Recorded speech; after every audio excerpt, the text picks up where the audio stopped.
Bonjour à tous et bienvenue dans cette nouvelle vidéo, également nouveau concept. Aujourd'hui je vous parle de 5 patrons de couture plutôt axés tailleur. C'est parti.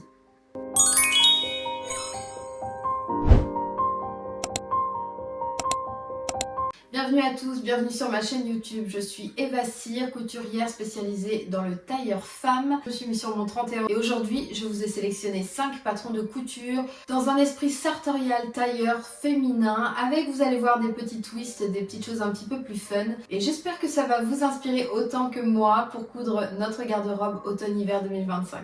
On commence tout de suite avec une veste esprit tailleur que j'ai dans mes favoris Etsy depuis un bon moment. C'est la Easy Jacket Patagonia de Sue Freedom. C'est un patron que je trouve très abordable. Il est au prix de 9,98 € et à l'intérieur vous avez la taille XS jusqu'à la taille XL. C'est un patron que j'aime énormément. Une veste asymétrique avec un col montant et puis cette basque au niveau des hanches. Je trouve qu'il fait une vraie belle silhouette, très féminine. C'est presque une inspiration années 50, on peut même y retrouver l'inspiration du tailleur bar quelque part avec cette taille très marquée, puis plus de volume au niveau des hanches. La seule chose peut-être que j'aime moins dans le design, c'est cette poche à rabat sur le côté qui, je trouve personnellement, n'apporte rien vraiment au design. Effectivement, c'est peut-être pour un côté plus pratique. Dans ce cas, peut-être plutôt faire une petite poche ticket, vous savez, à l'intérieur directement au niveau de la doublure. C'est quelque chose auquel je pense si je me lance dans le projet de cette veste-ci. On a donc une découpe princesse au niveau du buste à l'avant et des pinces au niveau des omoplates au niveau du dos pour avoir quelque chose de vraiment très cintré au niveau vraiment du corps de la veste. C'est quelque chose que j'aime énormément. Pour les manches, on est sur quelque chose de très simple, pas de manche tailleur. Ici, c'est une manche qui est construite en un seul pan. C'est vrai que c'est quelque chose d'un peu plus basique dans l'idée, mais qui fonctionnera tout aussi bien au niveau de la couture. Je pense que ce qui fait son aspect très chic, ça va être le choix du tissu. Ici, sur les photos de présentation, elle est faite dans un tweed vraiment très clair, très joli, très lumineux. Et c'est une très bonne idée, je trouve, mais je le verrais bien aussi dans un drap de laine, quelque chose d'un peu plus épais, un vrai drap tailleur, dans les tons grisés ou bleu nuit, quelque chose d'un petit peu intense comme ça et de feutré. J'aimerais énormément le voir réalisé dans ce genre de coloris, mais le tweed clair comme ça, c'est évidemment quelque chose qui est très à la mode. En plus de ça, on est vraiment dans la tendance. En plus, on joue quand même ce côté un petit peu référencé, et c'est ce que j'aime personnellement dans le vêtement, c'est d'avoir quelque chose dont on sent l'inspiration peut-être des années 50, 60, voire même 40. C'est moi personnellement des décennies niveau mode qui me parlent énormément. Le tout revisité dans une ambiance un petit peu plus moderne, et ici au niveau de la veste, ça peut se jouer premièrement par les boutons et évidemment avec le reste de votre tenue, ce que vous allez porter en dessous de cette veste qui va vraiment venir contraster ce côté peut-être un peu classique, même si je la trouve pas vraiment classique parce que le fait que cette rangée de boutons soit déportée, ce côté asymétrique, je trouve que déjà on a un mouvement qui est quand même plutôt intéressant. Et puis ce col montant qui, je trouve, donne tout le chic à la tenue. Et encore une fois, je pense que le résultat peut vraiment être très différent selon les tissus que vous allez choisir. Et je suis très curieuse de voir cette veste réalisée. Sur Etsy, vous savez, au niveau des commentaires, souvent vous pouvez mettre vous-même une photo de la pièce que vous avez réalisée avec le patron qui est vendu. Ici, on n'en a pas, donc ça laisse place à l'imagination et j'avoue que c'est quelque chose qui me tente bien, très honnêtement. Globalement, voilà, je trouve le design très mode, très innovant. Classique certes, mais moins guindé que si nous avions eu la boutonnière de face, comme ça se fait habituellement. J'aime vraiment beaucoup le fait que ce soit déporté, d'avoir quelque chose d'asymétrique. On a presque un effet un petit peu cache-cœur comme ça. Je trouve ça réellement très charmant, très féminin, très élégant. Et ça me fait de l'œil. Je trouve que le patron a l'air vraiment bien construit. Et puis peut-être, si je devais le faire, j'ajouterais encore plus de volume au niveau de la basque pour avoir quelque chose au niveau des hanches qui rappelle réellement ce magnifique tailleur bar de chez Dior qui personnellement me donne encore des frissons à chaque fois que je le vois et à chaque fois que je regarde cette photo. Également, la veste est prévue pour être entièrement doublée, donc comme ça vous avez quelque chose de très bien fini. Et ce que je vous disais précédemment au niveau de la poche, je pense personnellement, si je dois faire cette veste, ne pas faire cette poche sur le côté. Je trouve pas qu'elle apporte vraiment quelque chose à la silhouette globale du vêtement. Peut-être plutôt une poche passe-poilée sans rabat. Dans ce cas-là, pourquoi pas. Et sinon, peut-être plutôt une poche kickée qu'on viendrait faire à l'intérieur, directement dans la doublure du haut. Ça, c'est quelque chose que possiblement je trouverais à la fois plus chic et tout aussi pratique pour le coup. On passe maintenant au deuxième patron. C'est un patron que j'ai moi-même acheté, que je n'ai pas encore eu l'occasion de coudre, mais c'est prévu pour cet hiver, comme ça vous aurez un petit peu d'avant-première ici. C'est le patron de la Double Breasted Jacket par Studio of Art Patterns. Pareil, je l'ai trouvé sur Etsy. Très abordable, je crois que le prix est aux alentours de 6 €, 6,42 € exactement. On est sur les mêmes gammes au niveau des tailles, on part du XS jusqu'au XL. Peut-être que pour certains, vous trouverez que ça manque un peu d'amplitude à ce niveau-là et je pourrais le comprendre. C'est vrai qu'on est habitué maintenant à avoir des gammes de patrons avec énormément de tailles. Ici, voilà, on est sur quelque chose de plutôt classique avec finalement peu de taille et je pourrais comprendre cette remarque.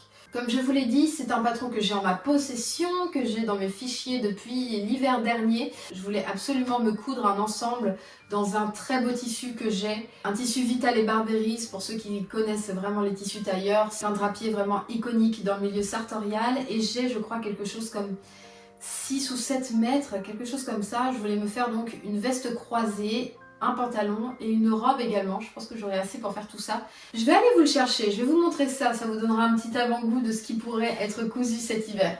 Voilà le tissu en question. On est donc sur un tissu Vital et Barberis comme je vous disais.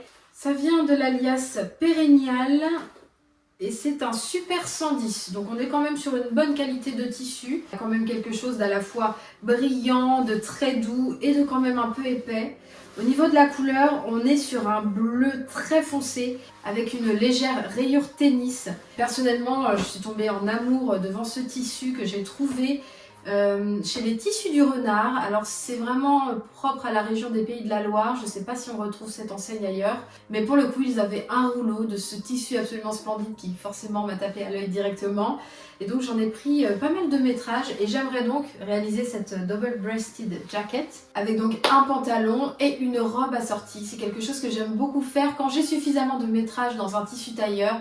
Si je me fais la veste, j'aime avoir et le pantalon et la robe. Je trouve que ça permet d'être plus versatile dans ses propositions de tenue. Au quotidien, je mets vraiment autant la robe que le pantalon. Donc c'est quelque chose que j'aime vraiment beaucoup me faire. C'est vraiment la particularité des tailleurs féminins, je trouve, c'est qu'on peut se permettre d'avoir plutôt une veste avec un gilet et une jupe ou un pantalon, etc. D'avoir vraiment comme ça un ensemble plus fourni en nombre de pièces qui nous permettra de travailler de nombreuses tenues. D'ailleurs au niveau de cette veste croisée, quelque chose qu'il faut savoir, peut-être que vous ne connaissez pas cette règle là, mais quand on porte une veste croisée, on ne met pas de gilet en dessous. J'ai vu parfois dans le vestiaire tailleur féminin se faire ce genre de choses. C'est un petit peu hors des codes sartoriaux si je peux me permettre. Alors effectivement c'est des codes qui s'appliquent normalement au vestiaire masculin, mais selon moi si on décide de porter le tailleur, on se doit d'en connaître un minimum les codes et je serais ravie de vous en expliquer quelques-uns ici sur cette chaîne YouTube.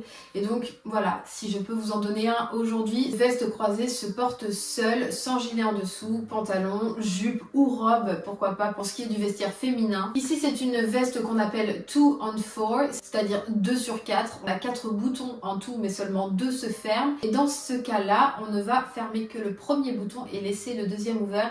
Les Italiens, eux, préfèrent fermer le dernier et laisser tous les autres ouverts. Mais là, pour le coup, on rentre un peu plus dans le détail. Pour ce qui est donc de cette veste, pourquoi je l'avais choisie, c'est parce que je trouve que de base, elle a une très belle construction. On est vraiment sur un beau patron tailleur. On a une vraie manche tailleur, à savoir une manche qui est en deux parties. Vous avez donc la partie du dessus et la partie du dessous. Vous devez d'abord assembler ça afin de monter votre manche par la suite. C'est vraiment un beau détail. Ça permet, vous savez, d'avoir une manche qui aura un peu de mouvement ici au niveau du coude et qui forcément donnera un peu plus d'aisance. Ça c'est vraiment quelque chose de très particulier au tailleur et c'est là qu'on reconnaît une manche dite tailleur. Elle est forcément donc en deux parties. Je trouve également que le revers a vraiment une belle forme, il est généreux, il a l'air d'être bien placé et bien proportionné avec le col. On a également deux poches à rabat au niveau des hanches, ce qui permet de donner un petit peu de volume.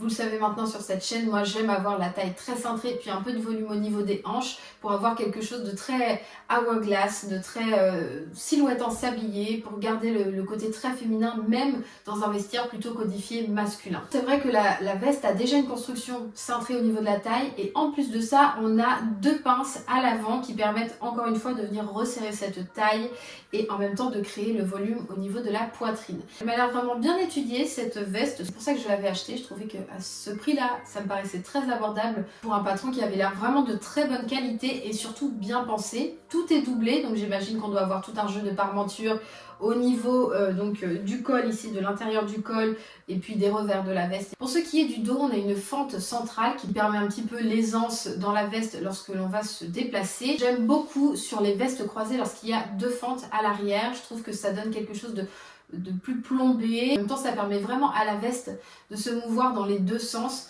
Donc, possiblement, ça peut être une altération que je ferai au patron pour avoir ces fentes des deux côtés et non pas seulement au milieu. Voilà un petit peu pour cette jolie veste croisée. Il en existe plein d'autres sur le marché, mais celle-ci, voilà, elle fait partie déjà de ma patron tech. C'est quelque chose que je veux me coudre. C'est pour ça que je vous la présente aujourd'hui. Pour le troisième patron, on reste chez Studio of Art Patterns. Donc, comme sur la veste précédente, c'est le même créateur sur Etsy. Je vous mettrai tous les liens de toute façon en description. N'hésitez pas à aller les voir si vous souhaitez retrouver chaque pièce. Ici, on a vraiment quelque chose de totalement hybride. On est vraiment hors des codes sartoriaux pour le coup dont je parlais un petit peu plus tôt. On est sur une veste qui, je trouve, fait très designer parce qu'on a quelque chose d'un peu intéressant au niveau du revers et qui, j'imagine, sera beaucoup plus classique une fois fermée. Elle nous est présentée ouverte, mais je pense que si vous fermez le tout, on doit avoir une encolure basique, un petit peu bateau comme ça, et ça peut être très très chic. Pourquoi je vous dis qu'on est sur quelque chose de très designer et très féminin? Parce qu'on a plein de pinces, on en a 6 au niveau du dos, 4 à l'avant pour avoir quelque chose de très cintré, très resserré. J'imagine qu'on veut une veste un petit peu seconde peau, très slim, quelque chose qui va vraiment venir sublimer le corps mais tout en légèreté. Et pour le coup, je choisirais un tissu peut-être avec un léger stretch. Vous savez, il existe des tissus tailleurs faits avec un léger stretch et ça permet comme ça d'avoir quelque chose de très mouvant. D'ailleurs, celui que je porte ici fait partie de ce genre de tissu-là.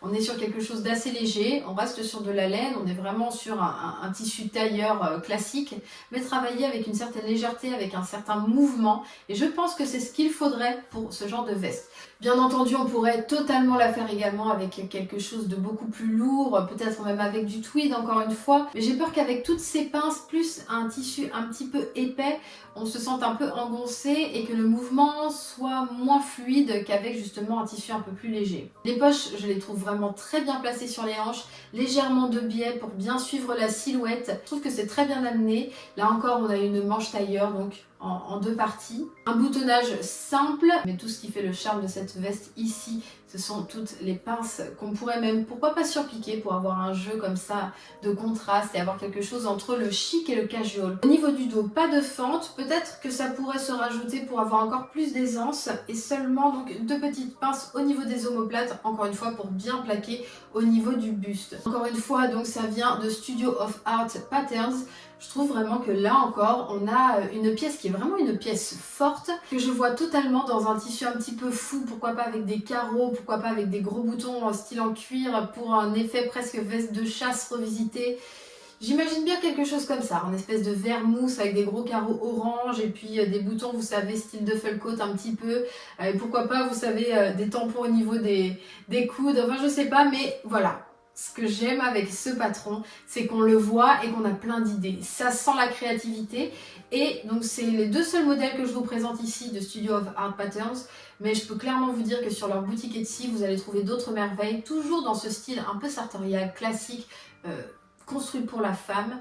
Et voilà, ça me donne beaucoup d'idées. De toute façon, si cette vidéo vous plaît, pourquoi pas faire plusieurs épisodes, parce que j'ai plein d'autres pépites, que ce soit dans l'univers tailleur ou dans l'univers plutôt couture classique.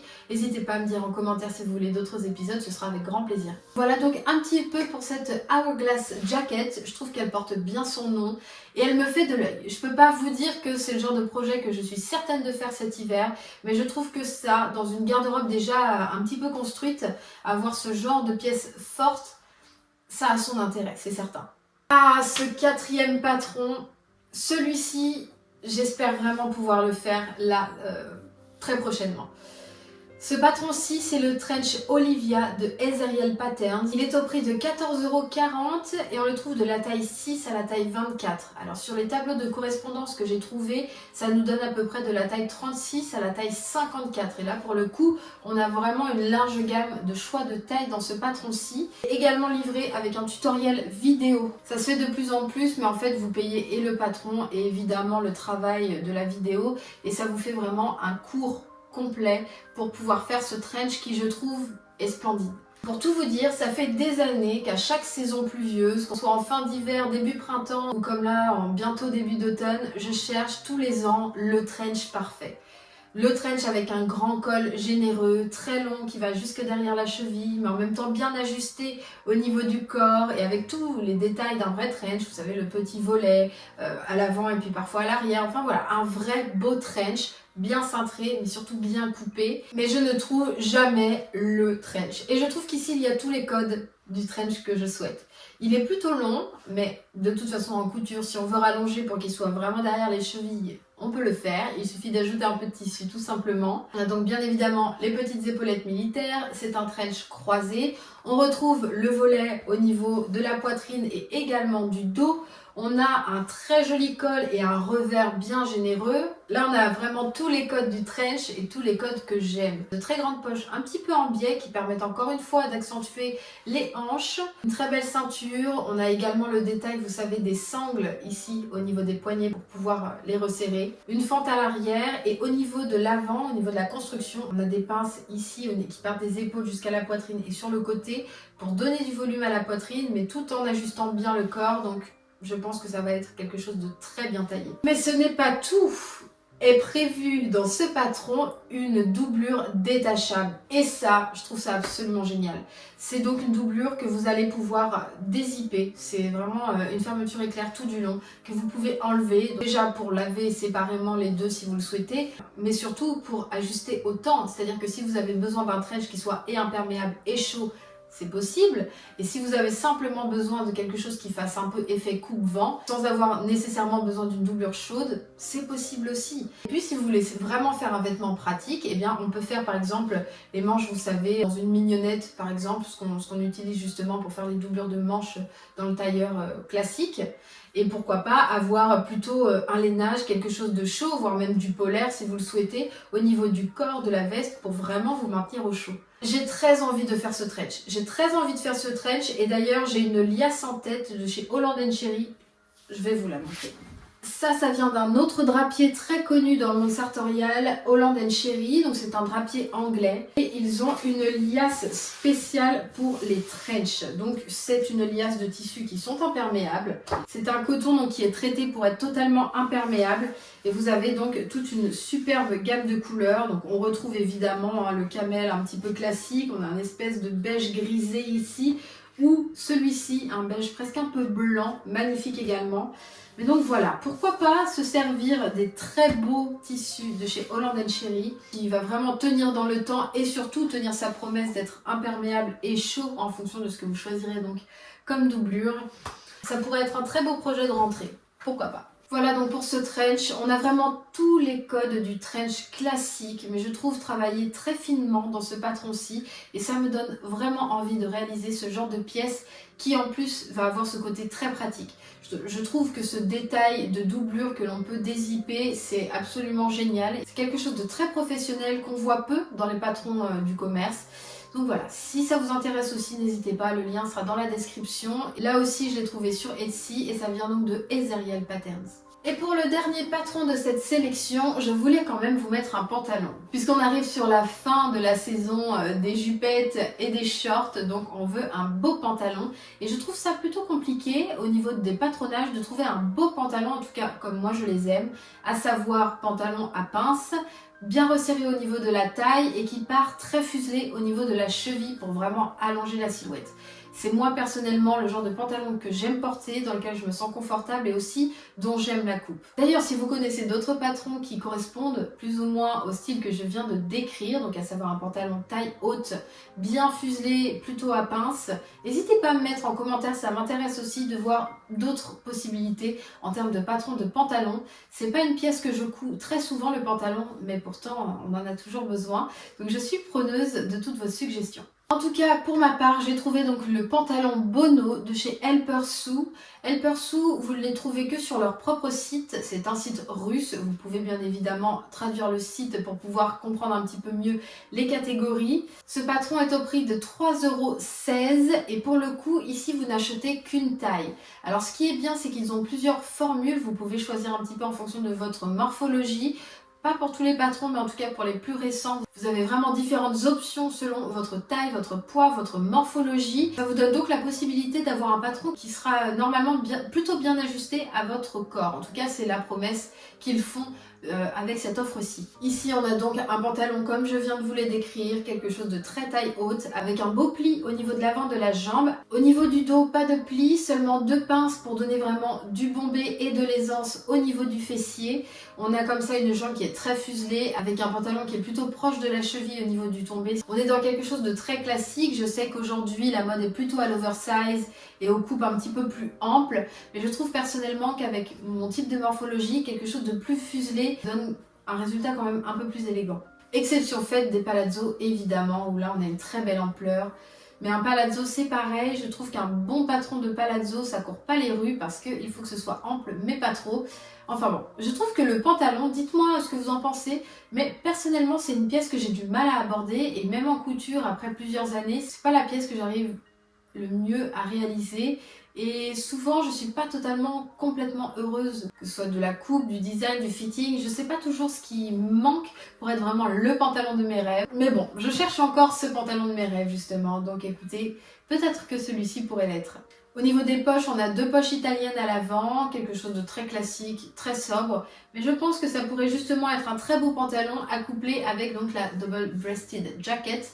Dans mon très joli tissu Vital & Barberis Canonico, je pense que ça peut être vraiment un ensemble très chouette. Pour le coup, le pantalon, je ne l'ai pas du tout encore acheté, mais je pense que c'est celui que je choisirais pour faire vraiment l'ensemble avec la veste. Tout simplement parce que cette coupe un peu fuselée, je la trouve très élégante, très intemporelle, très féminine, et que couplée comme ça à une veste croisée, bien cintrée, ça peut totalement être la silhouette en tout cas que je m'imagine et que j'ai envie de porter.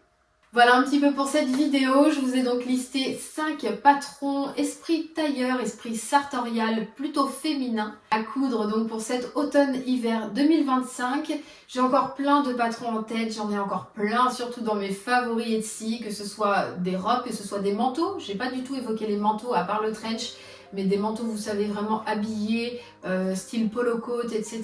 J'en ai pas évoqué dans cette vidéo. Si vous voulez voir ma sélection de manteaux, n'hésitez pas à me le dire parce que j'en ai de très beaux sous la main également. Également si vous êtes intéressé par ce que j'utilise moi pour faire les petites robes tailleur matchy avec donc mes vestes tailleur, n'hésitez pas à me le faire savoir, ça peut aussi faire l'objet d'une vidéo. En tout cas voilà, j'ai encore plein de belles choses à vous montrer, donc n'hésitez pas à me dire ce que vous voulez voir venir prochainement sur cette chaîne, que ce soit des propositions de patrons plutôt style tailleur ou plutôt couture globale, couture floue, voire même enfant, pourquoi pas. N'hésitez pas à me dire tout ça en commentaire, je suis vraiment contente de vous avoir partagé mes petites pépites tailleur. Vous savez que c'est un univers que j'aime énormément, c'est peut-être le style dans lequel je me sens le plus moi-même finalement. Et d'ailleurs, je pense que la reprise de la couture va se faire par une veste tailleur. Donc n'hésitez pas à vous abonner si vous souhaitez suivre la création de cette veste tailleur. N'hésitez pas également à me rejoindre sur Instagram, je poste un peu plus spontanément, que ce soit du contenu tailleur, lifestyle, mode, même un petit peu d'astro. N'hésitez pas à me rejoindre là-bas, ça me fera super plaisir. Merci d'avoir regardé cette vidéo et je vous dis à très bientôt. Oh, et également, avant de vraiment finir cette vidéo, je voulais vous parler de cette robe. C'est une robe que je me suis cousue l'année dernière, que j'adore, mais qui ne me va plus. C'est un 38 avec pas mal d'aisance au niveau de la poitrine et j'ai pas envie de la retoucher, tout simplement parce que elle est magnifique comme elle est. Mais peut-être que l'une ou l'un d'entre vous voudrait acquérir cette robe. Si c'est le cas, je vais lancer une grande tombola. Vous pourrez acheter un ticket ou 2 ou 3 pour pouvoir participer et peut-être remporter cette magnifique robe. Elle est totalement réalisée en coton pour la doublure également. C'est un coton plutôt épais, pas du tout transparent et surtout, c'est un tissu qui me vient de ma grand-mère. Donc c'est un tissu qui est complètement vintage, qui a une tenue magnifique, très résistant aussi et surtout avec un motif que j'adore. Il me reste pour moi un petit peu de tissu, donc je me ferai certainement un haul pour quand même garder ce tissu que j'aime énormément et qui forcément me touche particulièrement puisqu'il me vient de ma grand-mère. Je lance donc cette tombola, vous allez retrouver peut-être en lien directement dans la description de cette vidéo. Également sur Instagram, je vais vous parler un petit peu de ce jeu-là. Voilà, je lance la tombola pour cette magnifique robe fleur bleue. Je voulais faire cette tombola pour les 500 abonnés, puisque ça y est, on y est presque sur la chaîne. Je suis hyper heureuse d'en être là. Je pensais vraiment pas continuer autant cette chaîne YouTube quand je l'ai lancée, mais finalement vous êtes au rendez-vous, ça me fait extrêmement plaisir. Donc écoutez, c'est un petit peu aussi pour vous remercier. Donc voilà, n'hésitez pas à aller acheter un billet de tombola si vous souhaitez remporter cette robe faite par mes petites mains.